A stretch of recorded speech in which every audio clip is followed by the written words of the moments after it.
for Instant T Media. My name is Frank Campos, Chris Unsold. and this is the Off the Tongue Podcast, a sneaky good sneaker show. My man. So it should be pretty cool, man. So I myself am a pretty casual collector. I love style. I love different colorways, but I'm not a big like it's got to be this style shoe, right? Right. I sometimes I buy a lot of stuff that people don't even never even seen or care two licks about. Sure. But you've been in the resale industry for a long time, so you know what the trends are and what's really hot and not. Right. You know, how long you been doing that now? Well, I sold my first shoe probably in 2003 on eBay because eBay was the only platform at the time. Yeah. So it's been, What was that? What was the first one? I don't remember. Really? I That's do crazy. not remember the first shoe. I just remember that Nike SB was doing a thing that was very different, Yeah. at the time. Price point for Dunks was $65 retail. And you could even find them in outlet stores for even cheaper. Yeah. But I got interested. I walked into a skate shop one day, and I saw some of the first four pairs that were produced on a wall. They looked very, very different from everything else that was skateboarding footwear at the time. Yeah. And this one colorway, the very first Futura Nike SB, was sitting on the wall, and I thought that shoe is gorgeous. Like Yeah. that colorway is dope. I've never seen anything like that. And I bought them, and I probably went home and put them on and went and skated in them, immediately. Just didn't even think twice. It's Yeah. just what you did. Yeah. When I started to really get interested at that time, I would say it was probably once a month they were doing releases. Sometimes there would be a couple different colorways that would come out, but I just started buying them because it's $65. I mean, that was cheap. Yeah. It was as affordable as, some of the other trends I would say were, outside of skateboarding, were Adidas shell toes, Puma suede. Skateboarding was in a different time, fashion wise, and it's funny how it all circles around now, where the top five athletic footwear brands are just as important as skateboarding now. Yeah. And you're seeing a decline from actual skateboarding owned and operated brands, Like Vans and stuff like that. Yeah, I mean, they're just kind of they're going to the wayside a little bit. Yeah. It's sad to see, but that's just the evolution of business. Well, and I think it was the cross culture thing too, man. Because I remember my uncle, he was always into Vans, but he was more of like this punk rock kid, Right. and he never really did a lot of skating. Sure. But that was the shoe you wore if you were part of that, that counterculture. Well, circle yeah, and yeah, stuff, and they were big in skateboarding culture and surf culture, Mhm. and I would say not until I guess Lil Wayne kind of talked about Vans and skinny jeans, Right. that it really crossed over into hip hop. Yeah. Maybe I'm wrong, but that's kind of what I noticed during that time. Yeah, because at that time you started getting like him and what was it, Lupe Fiasco, and started doing the crossover Kick, into the push, yeah, all mhm. that. Yeah, for sure. I really think that the growth of all of it, especially skateboarding, Yeah. it really just came from the X Games. When the X Games, started, it changed everything for people. It reached a broader audience of people, and as I wouldn't say I'm retired, but I don't really get out and skate as much as I used to.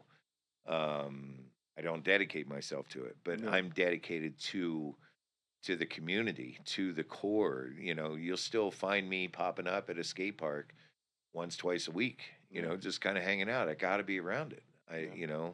Social media, watch videos, YouTube, watch videos, etc. It's still part of the daily life. Exactly. It's the fabric of what has brought me to where I am today. Yeah. So Yeah, for me, it was more a little bit more longboarding. yeah. We would park the car, longboard down to the beach, and then go surfing. And we were out in you San grew up in Diego. LA or Yeah, San Los Diego. Angeles and San Yeah, Diego. yeah. And we did a lot more surfing in like San Diego, La Jolla area and Sure, stuff. sure. But I had a couple buddies out there that were surfboard shapers, so they spent a lot. They lived in the water, man. So that's Right. where it was at for me. Right, for sure. But it was also a lot of fun for the shoes, and I always went for like the big floppy shoes, like the Osiris's and the DC's and shit, the things Right. that look ridiculous. But It's funny, no offense to Osiris by any means. They did a lot of really cool stuff, yeah, at different times. But I had a friend because I used to live in San Diego as well. That was she was the marketing director for Osiris, and oh she yeah, kept trying to get me in them, and I was like, I'm good. It's just not my thing. they It's look not like my cup of tea. yeah, they look like those Literally. oversized like Mickey Mouse shoes and shit. Yeah. It was like putting a car on your foot almost. But they were so comfortable, man. They were But so cushioned. yeah, they were. I mean, technology and I remember a couple different ones that had some air units in them. Yeah, There was one model. It was a Peter Smolik, in fact, because I used to see him. I used to live in Mission Beach, Pacific Beach, and I would see him down there, and he always had these really big, wide leg pants. But he came out with a shoe that had a little Velcro tab on the heel, yeah. and then he came out with pants that had a Velcro Oh, I got you. attachment, Yeah, so you and wouldn't step on so them. Yeah. so he wouldn't step on his feet while he was skating, or just chilling, whatever. It was cool. It was very We used to unique. do But the rubber bands at the oh bottom. yeah, You yeah, pull the yeah. pants to the rubber Yep, band so it just yep, flops over. for sure, Yeah. for sure. But yeah, I grew up in Baltimore City, in the heart of the city, an area called Canton. If anyone's out there, Hmm. is listening or watching, it was right next to Fells Point. Fells Point was a big, inner city kind of hangout, a lot of Yeah. bars, restaurants. They had it was called the Fells Point Square, and it was a big marble square that became a skate obstacle for Yeah. us. And you know, weeknights, weekends, there was always people out and about, and we skateboarders are kind of performers, right? Like you want to show off what you got, your bag of tricks, if you will. And we would hang out there. I remember, we'd meet whatever anytime. You could go at noon and there'd be 5 people there, Yeah. and you could go at midnight and there'd be 20 people there. Yeah. And the cops didn't like us very much because our boards would get away. They might hit a car, they might hit a pedestrian. There were a lot of fights that used to happen Yeah. during that time, with people coming out of the bars, etc. And skateboarders were not liked at all. And Fells Point, it's got like the double stacked bars. There's bars Yeah. on top of bars up there. Yeah. Yeah, I've been out there once. We were doing some camera installation at John Hopkins when they were Okay. rebuilding the new hospital. Okay. And my cousin had developed these cameras that were non-magnetic or something, so you could put them inside MRI rooms. Okay. So we Oh, went out there crazy. to do an install and stuff, crazy. and that was the first experience I had with Fells Point. I Oh, was like, that's dude, cool. is this a different bar on top? And they're like literally just stacked on top of each other. Yeah, they were all Yeah. over. And Yeah. if you didn't find us at Fells Point, you would find us at the Inner Harbor. Yeah. The Inner Harbor was, a couple of pavilions that were right on the water, and they had some skate stuff. It's the inner city, so we would meet in Fells Point. We would skate through the city. We would go all through downtown Baltimore, and we would find locations. Filming wasn't that big of a deal, Yeah. at that time. Like, oh, I got to go get this clip. It was more about just hanging with your homies and skating in traffic through a busy area. It was a lot of fun. A lot Yeah. of fun. Did they and have the blue lights back then too? They On top of the light post? Yeah, like the 24-hour surveillance. Yeah. I think those came a little bit later. But yeah, I remember moving from Baltimore and then coming back and driving through Pigtown, Yeah. which was, a rough area, West Baltimore. And seeing those things just up on the poles, like On what? top of the light poles, they have like these little blue lights, and you just start to see them everywhere. Constant surveillance. And it's just around the 24-hour clock. surveillance. Yeah. Yeah, because it was so sketchy, you never knew it was It going was to funny happen. because we asked the chick that worked at the hotel where we were staying at, and I was like, "Hey man, what's up? Where can we get a little bag of weed or whatever?" She calls up her homeboy. They come and pick us up, and we're like, all of a sudden, we're in this neighborhood, and everything looked like a haunted house. Uh-huh. You're Right. "Where are Yeah, we?" like and there's it's just blue lights oh, everywhere. that's funny. And we asked somebody about that at the hospital. Yeah, what are all these blue lights? Oh, they're like, oh, you guys were in the rough part of town. Man, yeah, that's funny, man. Wow. No, that's a good way to put it.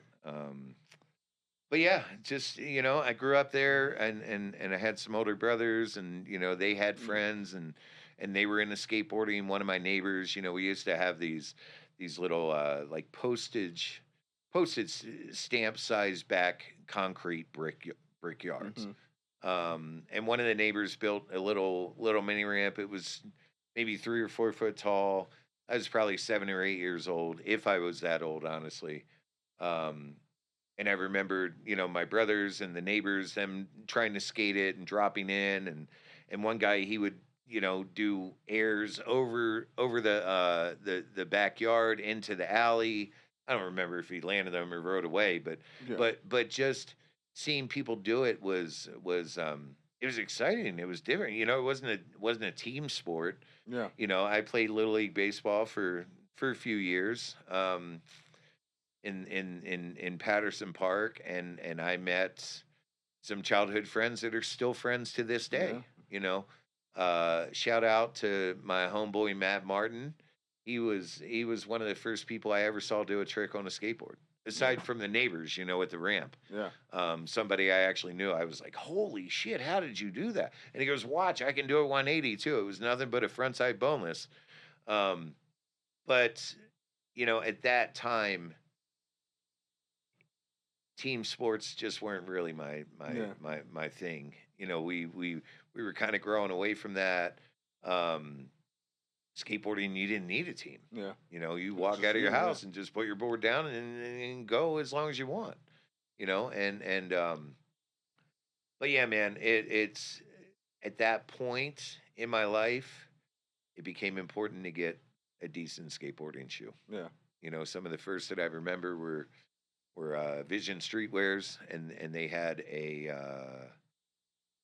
they were mainly suede.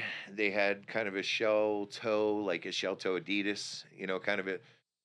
They were vulcanized soles, so there was really no padding, so you could have board feel.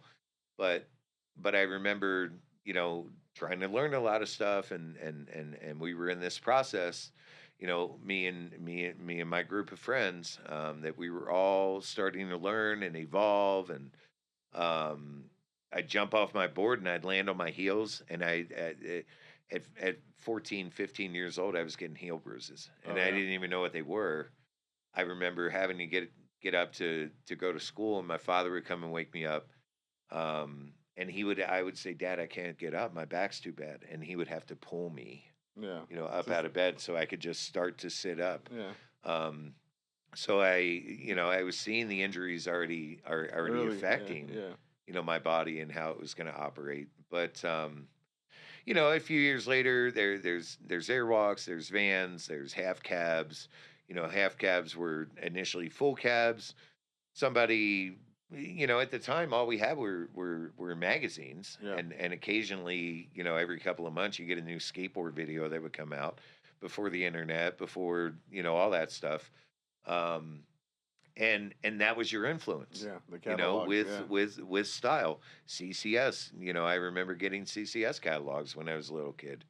And flipping through all the boards. One of my first boards I ever got as a complete for Christmas was from CCS. Oh, nice. Probably in 86, 87, somewhere Yeah. around there. So anyway, when you got your skateboard, the next thing you needed was your Your shoes. shoes. Yeah.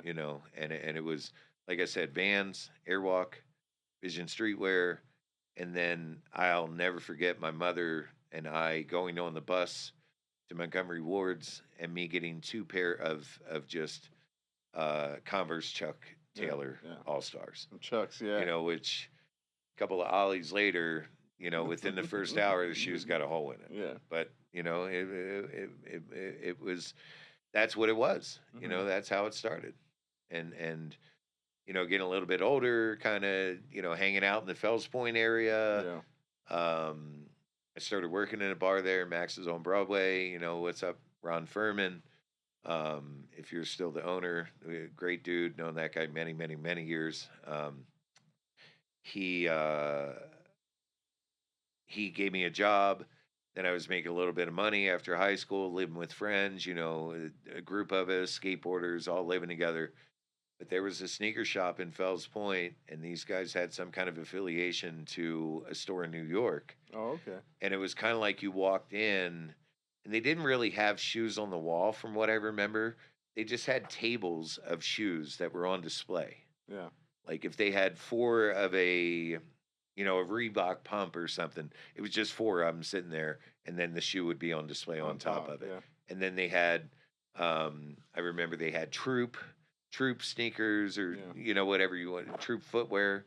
And when I started working at that bar every Friday before I went to work, so I'd go to Fells Point, I'd skate a little bit, I'd go home, I'd change my clothes. On my way back to work, I'd stop at this sneaker shop and buy a brand new shoe so I could wear it out that night. Yeah. I did that every week for I don't know how long. Yeah, that's awesome. Yeah, it was a lot of fun. Always had a fresh set. Yeah. Always.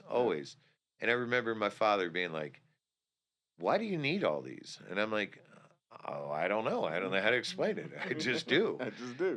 When I was real little, I used to like Hot Wheels cars. Yeah. And you're a kid and you play with them on the ground or outside or whatever. Yeah.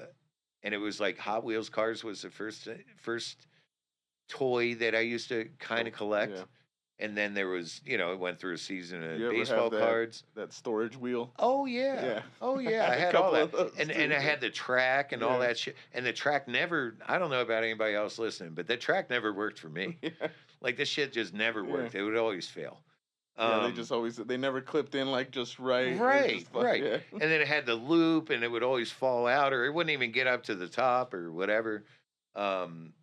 But another thing that was interesting too is Evel Knievel was kind of a big deal at that time. He was a stunt man. He was the biggest stunt man that I remember, and they'd do these whole shows, and again, you couldn't record it. You had to watch it live. Yeah.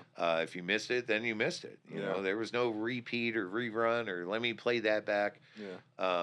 And I remember him like jumping a Shark Tank or something, and then jumping a bunch of buses, and there was a power of influence within that, because on your skateboard, to whatever you're comfortable with, you could become a stuntman too. Yeah. Yeah.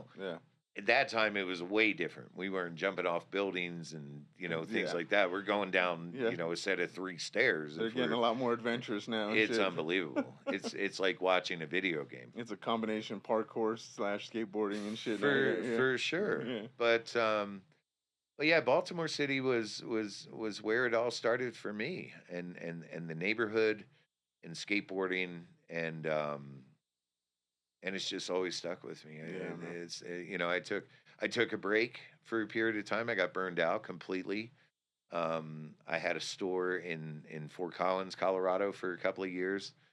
The housing economy crashed, and I learned so much about the business behind the business, and it was just me. It was my money. It was everything that I had, and I just kind of walked away from it. I didn't want it anymore. I didn't want to be involved in that anymore. Yeah. It's crazy how that works too, man. Yeah.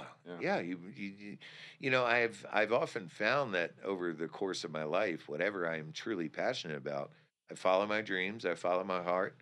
I work in those fields, and then I kind of get burned out on them, and then I don't want anything to do with them, for a time. But even with sneakers, 20 years ago, I burned out, and then I came back. It doesn't leave me. It's like a virus, in a good way. Yeah, I think my first introduction to like the whole shoe world was like we were talking about the magazines and stuff. Played football for a little bit before I destroyed my knee. Yeah. With those East Bays, man. Oh yeah, East Bay catalogs. Yeah, for sure. Those cleats, for sure. Different color, because they had so many different styles, and it was like, oh, what am I gonna wear? What am I gonna buy? Like, no. I used to wait for that motherfucker to come in the mailbox. Right, straight up. What am I gonna get that I'm not gonna find in the store? On a local level. Yeah, East Bay was exciting too, for sure. For sure. I still get them on occasion. Yeah. I think it's only maybe once. I probably got one like 6 months ago, maybe. Yeah. They're not as consistent as they used to be, but hey, that's okay. Yeah. But yeah, there's, but yeah, the primary I think, reason that Frank and I have decided Yeah. to do this podcast is, we have different views, we have different reasons of why we got into sneakers. Frank is a different type of collector than Yeah. I am. And it doesn't really matter. Like we're out here doing our thing. Yeah. It's Period. very specific looks that I go for. The big tongues on the boosinets, like that kind of stuff, Yeah, man. Like yeah, just stuff that catches my eye. I'm like, oh, these are dope, and they got a bunch of different colors in these things. Like I right, want them all. right, And the Vulcans too, the Boostinet Vulcans too, man. I fucking love those shoes. They're so comfortable to for wear. sure, for You know. sure. Um, I do got a bunch of dunks too, the SB dunks and stuff, but Yep, it's the stuff that catches my eye. right, The right, shell right, right. toes that have been coming out recently too, that are completely like shaved down. They just have like a embedded three stripe on the side instead of Yeah, actually having that double layer. yeah, yeah. Just flat color, white toe, Well, looking super crispy. and the other day, when we were talking, you were wearing the mid with the Velcro strap, Yeah, yeah, and I told you a story about that I had a pair of those when I was a kid. yeah, And my childhood, my parents were very strict with the budget on what was, within reason for me to get a shoe, and it was yeah, $40. yeah. $40 is like, and I think when those mid shells came out with the Velcro strap, they were like 45, and I was like begging my dad, like, come on, it's just another $5. And I didn't know anything about Yeah. anything at that time in my life, but yeah, that was one of my favorite shoes as a kid. Those are on my regular rotation. The brown leather with the black toe. Right, Yeah, right. Yeah, it's a wear dope those like shoe. every few days. It's a super dope shoe. Yeah, Um, but just to give you guys out there that are watching, this is the basic premise of what we're going to bring to you. yeah. Just a couple homies chopping it up, talking about sneakers and culture and Different influences, different styles. yeah, Yeah, where it all comes from, how it got started. We'll dig into, over time, more releases and ask for feedback, from our audience and people. Like, what do you guys want to hear? What do you want us to talk about? I'm sure we'll be talking about the latest drops and all that stuff.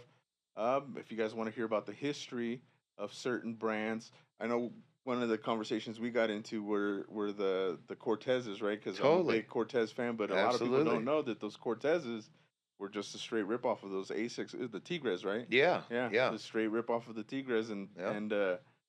those things were awesome too. Yeah, And a lot of people don't absolutely. even see. And Asics is making a huge comeback push Huge. now. Huge. Yeah, Yeah. yeah, Yeah.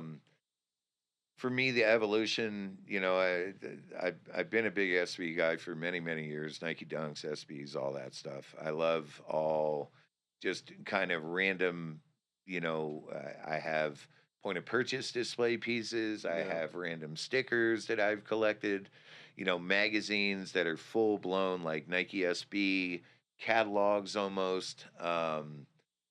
Stuff that used to be promotional items that you yeah, can't find. Um, and it's exciting for me, probably like it is for any kind of vintage collector. Vintage is a big thing that yeah, sort of falls into line with this stuff as well. Um, just finding stuff that you can't find, yeah, is exciting for me. yeah. Not that there's a monetary value or any other reason. It's just another little piece to the collection type Yeah. of thing. And it's So one of those things for me where I'll find a pair of shoes that I fall in love with, man. And then right. I gotta buy another one that I don't even wear, that I don't touch, just in case it's like a special event and I want to fit it with a certain fit that I'm wearing. I'm like, those shoes are good for that, For sure. and I'll save Absolutely. them forever, and never even wear them again. Absolutely. But Absolutely. yeah, But yeah, I guess, where I've been at kind of currently, the last year and a half, almost 2 years, I guess, is I've been into comfort, all yeah, about yeah, comfort for me. And it's hard, currently to go back to a Nike Dunk or vulcanized sole. Like yeah, I appreciate, like example Vans has the current Capel, mhm, model about to drop, or I don't know if it has actually yet or not. But I know it's coming and it's a dope looking shoe. yeah, But in the back of my mind, it's a vulcanized sole. It's not going to be comfortable for me. yeah, I could wear it a couple hours.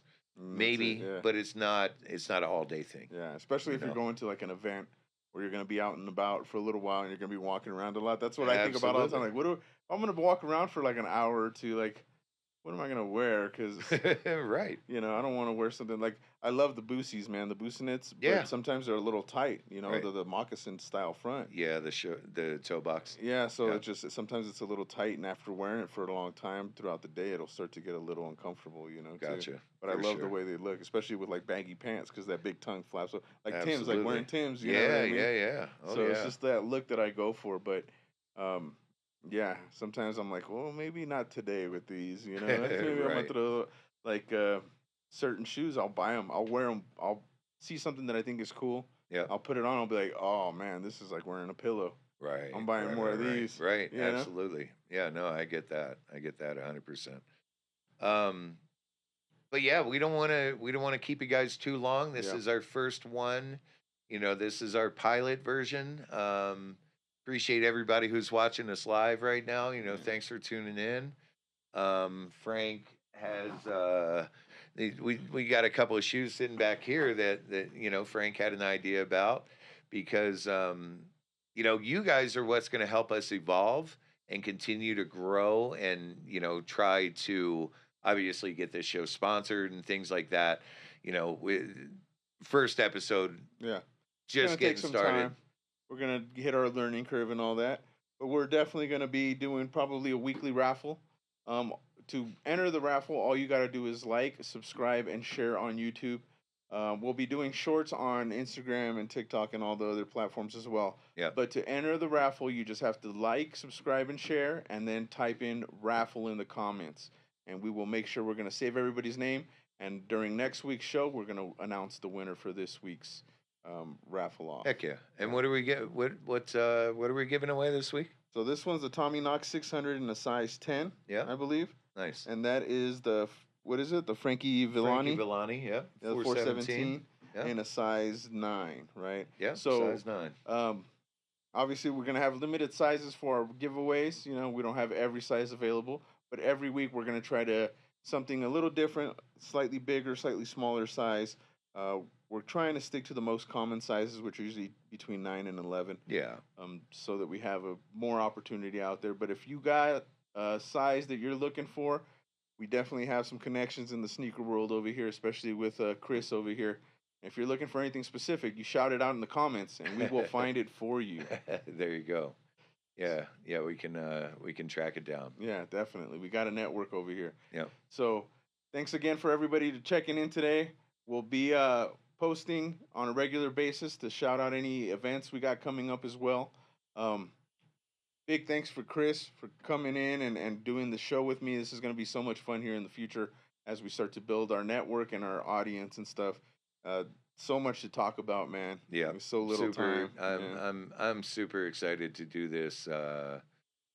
This show. It's something that I have wanted to do honestly for the last couple of years. So, I'm very excited and look forward to seeing what we bring. Yeah, absolutely, man. For Instant T Media, my name is Frank Campos. Chris Unsold. And this is the Off the Tongue podcast.